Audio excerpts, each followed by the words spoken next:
I'm Josh Rye, licensed professional counselor, and this is Pause and Respond, the framework for emotional control, disciplined thinking, and better decisions under pressure.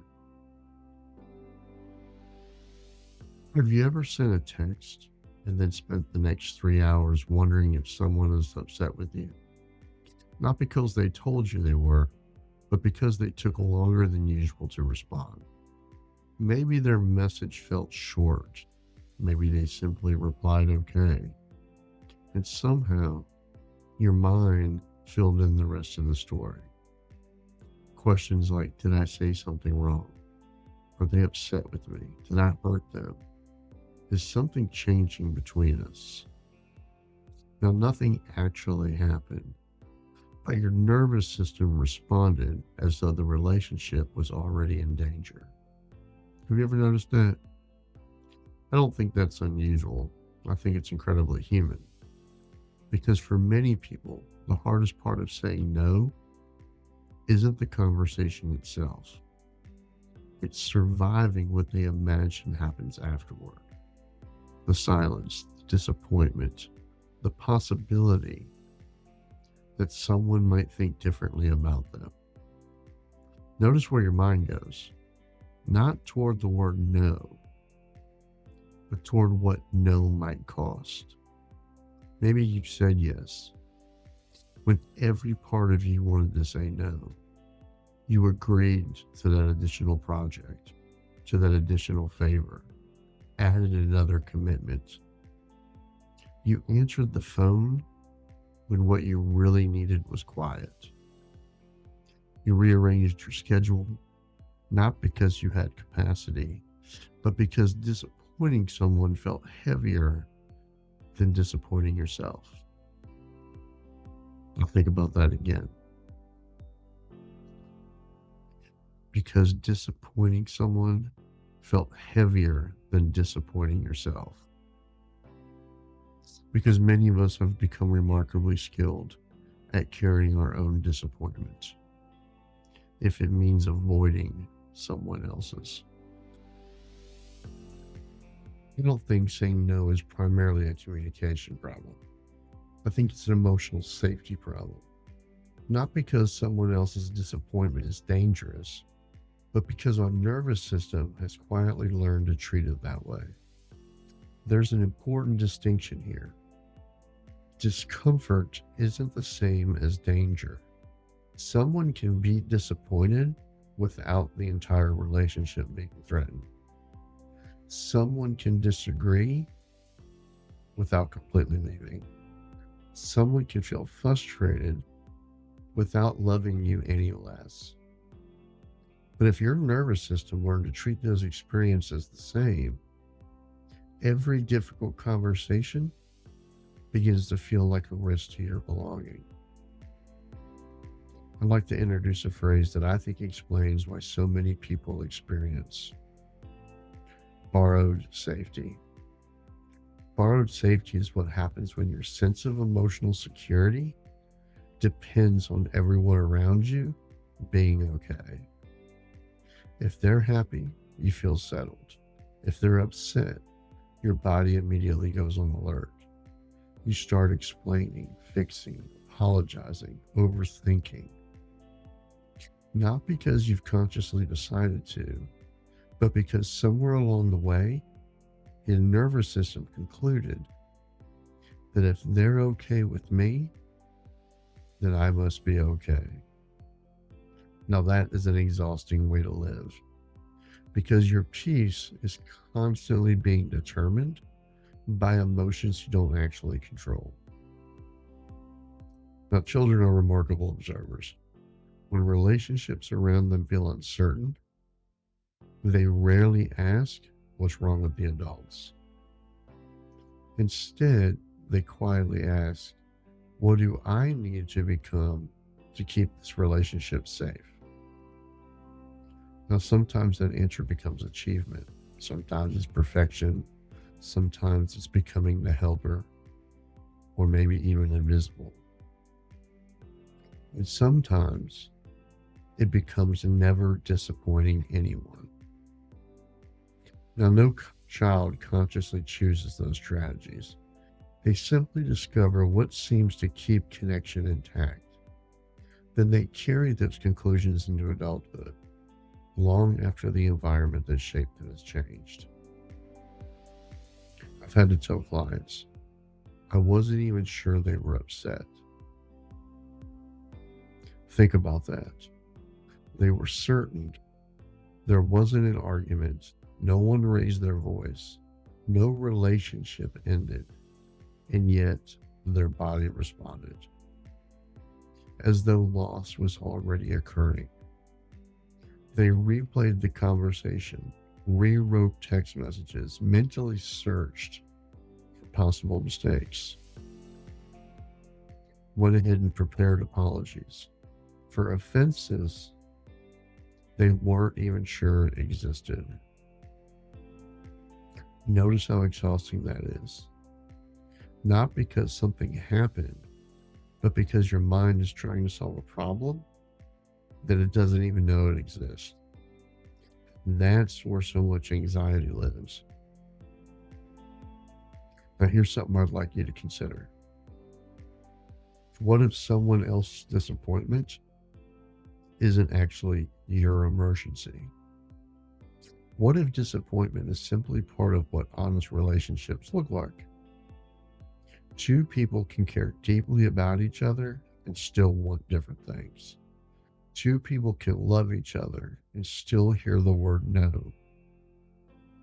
Maybe emotional maturity isn't learning how to eliminate disappointment. Maybe it's learning that disappointment doesn't automatically mean rejection. Now, here's the sentence I hope stays with you throughout the episode. Emotionally mature people don't avoid disappointment. They stop confusing it with abandonment.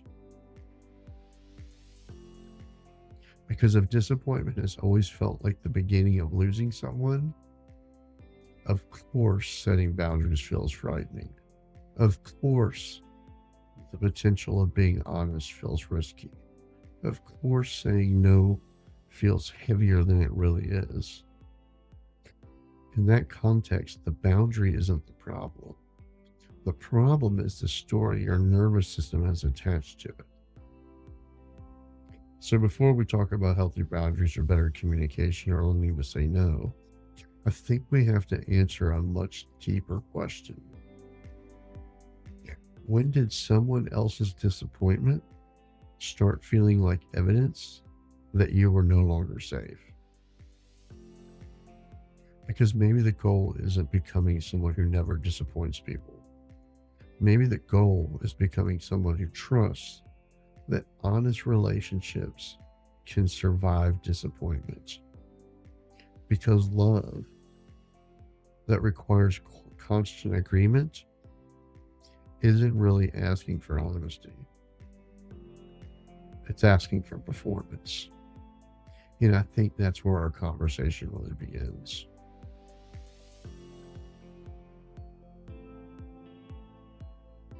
Have you ever changed your answer before anyone asked you to? You started to say no. You knew you needed to say no. And then almost without thinking, you heard yourself say yes. Not because they argued, not because they pressured you, but because you imagined the disappointment on their face before it ever occurred. The conversation hadn't changed, but your answer did. Now, I don't think that's weakness. I think it's because something much more human, the nervous system, is rarely asking, will they be disappointed? It's asking, what will their disappointment cost me? Will they pull away? Will they think less of me? Will this change the relationship? Will I lose something I can't afford to lose? Now, those are very different questions. And that's why disappointment feels so much heavier than it really is. Not because of the emotion itself, but because of the story attached to it. Now, here's the distinction I'd love for you to carry with you. Disappointment is an emotion. Abandonment is a story. Many of us learn to treat those as though they were the same thing, but they're not. Someone can feel disappointed and still love you deeply. Someone can disagree and still choose you. Someone can hear the word no without walking away. The emotion and the story are not the same. Children don't just learn how their relationships work. They learn who they have to become to stay connected. They're constantly watching what happens after conflict, what happens after mistakes, what happens when someone says no. Some children quietly learn we can disagree and still belong. Others learn when people are disappointed, everything changes. No one has to explain those lessons. Children usually absorb them through experience alone. And over time, those experiences transform into expectations. One of the remarkable things about the nervous system is that it doesn't need to spend a whole lot of time asking, is this relationship actually unsafe? Instead, it asks, does this feel familiar? And if it does, your body often responds long before your mind had a chance to think. And that's why an ordinary disagreement today can awaken emotions that seem far larger than the moment deserved. You're not only responding to the moment that you're currently in, you're responding to every moment that taught you disappointment might become distance. Now I'd like to introduce another idea that I think many of us live with every day, and that's emotional forecasting. We begin predicting emotional weather before it even arrives. We imagine disappointment, so we start preparing, explaining, overthinking, changing our answer, not because the storm has actually come, but because we're afraid one might. And how much of your emotional energy has been spent preparing for storms that never arrived? I think this is where we quite confuse two very different things. That's comfort and connection. Comfort asks, how do we avoid difficult feelings? Connection asks, how do we stay together while having them? Now, healthy relationships don't require the absence of disappointment. They require the confidence that disappointment doesn't have to become separation. And that's a completely different kind of safety. Here's another distinction that has changed the way I think about relationships. There's a difference between being responsible to someone and being responsible for someone. Being responsible to someone means showing respect, keeping your word, owning your mistakes, communicating honestly, being willing to repair when you've caused harm. Being responsible for someone means believing their peace depends on you. Their emotions depend on you. Their disappointment belongs to you. And that's not love. That's emotional over-responsibility. And eventually, over time, it becomes impossible to sustain. Imagine two relationships. In one, everyone works hard to avoid disappointment. Difficult conversations rarely happen. Honest needs go unspoken. People smile even when they're overwhelmed. Everything stays comfortable on the surface. In the other relationship, people disappoint each other sometimes. They say no, they apologize when they're wrong. They tell the truth, even when it's uncomfortable. And somehow, that relationship becomes stronger. Not because disappointment disappeared, but because trust became stronger than the disappointment. And that's what emotionally healthy relations look like. Emotionally secure people don't trust that disappointment will never happen. They trust that the relationship can survive it. Because that's the freedom we're really talking about. Not freedom from difficult emotions, but freedom from believing that every difficult emotion threatens the relationship. Honesty reveals the strength of a relationship. Honesty doesn't create its weakness. If honesty destroys a relationship, the honesty wasn't the problem. It simply revealed what the relationship could not yet hold. Now that's painful, but it's also very clarifying. So maybe saying no isn't the bravest part. Maybe trusting that love can survive the no is. And I think that's where real emotional freedom begins. Because once you stop believing that disappointment automatically becomes abandonment, you no longer have to spend your life protecting relationships from honesty. You can finally begin building relationships that are strong enough to hold it.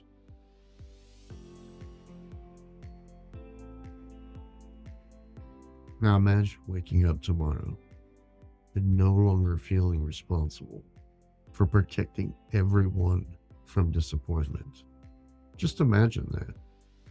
Not a different schedule, not fewer responsibilities, not even easier people, just a quieter heart. How much of your day would change if you no longer believed every uncomfortable emotion around you was yours to manage? I think that's what freedom begins to feel like. If you've been listening today and recognize yourself, I want you to hear this. The goal isn't becoming better at saying no. The goal is becoming someone who is no longer afraid of what their honest answer might reveal. Now, those are two completely different journeys.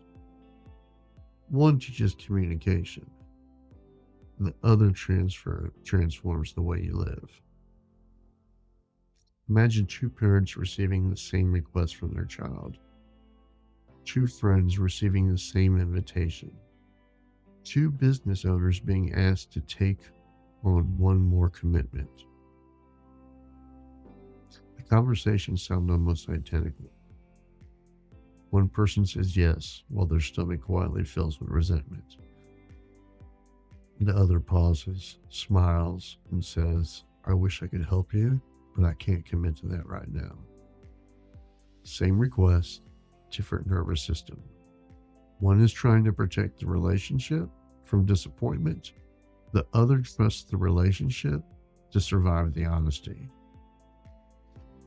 That's not confidence. That's emotional freedom. Fear protects relationships by hiding. Love protects relationships by telling the truth. Because for many of us, those two have been reversed. We've mistaken hiding our needs for loving people well. Love doesn't ask you to disappear. Love invites you to show up honestly. And here's something I've learned after years of sitting with people who deeply love their families, their friends, and the people they serve. Healthy relationships aren't built because disappointment never happens. They're built because honesty keeps happening anyway. Honesty isn't what threatens a healthy relationship. It's what allows them to become healthy. Every honest conversation says, I trust this relationship enough to let you know the real me. Now, that's one of the greatest gifts we can offer to another person. Now, for today's final idea, I'd like to introduce emotional permission. Emotional permission is allowing someone else to have an emotional experience without rushing in to manage it. Think about how different that is. Someone can feel disappointed and you don't have to rescue them. Someone can disagree and you don't have to convince them. Someone can wish your answer had been different and you don't have to abandon your own honesty to make their emotions disappear. That's not indifference, that's respect. You're trusting that they're capable of carrying their own feelings, just as you're learning to carry yours. I wonder how much energy becomes available when you stop rehearsing conversations that haven't even occurred. When you stop apologizing for boundaries you haven't even set. When you stop forecasting emotional storms that have the potential to never arrive. Now imagine sitting at dinner fully present because you're no longer replaying the conversation from this afternoon. Imagine enjoying your Saturday morning instead of working and wondering whether someone is still upset with you. Imagine walking into work without carrying the invisible pressure to keep everyone else emotionally comfortable. Nothing changes around you, and everything inside you does. That's what emotional freedom feels like. Not becoming harder, but becoming available. Available for your own life. Here's something else I'd like to invite you to remember. Every dishonest yes quietly teaches people they have access to a version of you that doesn't actually exist. A version that never gets tired, never has limits, never needs rest, never has competing priorities. Now, that's not kindness. That's self-betrayal. And eventually, both of you and your relationship will pay the price. Because relationships built on performance eventually become exhausted. Relationships built on honesty become places where people can finally breathe. So the goal isn't becoming someone who never disappoints people. It's becoming someone who no longer abandons themselves to avoid it. Because every time you choose honesty with kindness, you're teaching yourself something new. That your needs matter, that your voice matters, that your relationships don't have to be protected from the truth. They can actually be strengthened by it. So here's one simple practice I'd invite you to try this week. Practice one honest no, not an angry one, not defensively, not one wrapped in unnecessary apologies, just an honest one. And then pay attention. Don't study the other person's reaction. Study your own. Notice what your nervous system predicts. Notice the story it begins to tell. Notice that urge to rescue, to explain, to overfunction. Become curious, because awareness always comes before freedom. If today's conversation stirred something inside of you, don't let it become another insight that's gone by tomorrow morning. Visit pauseandrespond.com. That's where we continue the conversations with practical tools, guided exercises, and articles designed to help you move beyond understanding emotional patterns and begin to actually change them. Because insight begins the journey. Practice changes your life. If this episode encouraged you, I'd be honored if you'd subscribe, leave a review, or share it with someone who spent years carrying the invisible burden of trying to keep everyone emotionally comfortable. You never know who needs permission to discover that healthy relationships aren't protected by perfect agreements. They're strengthened by honest people. So the next time someone is disappointed with you, remember this: their disappointment is theirs to feel. Your honesty is yours to offer.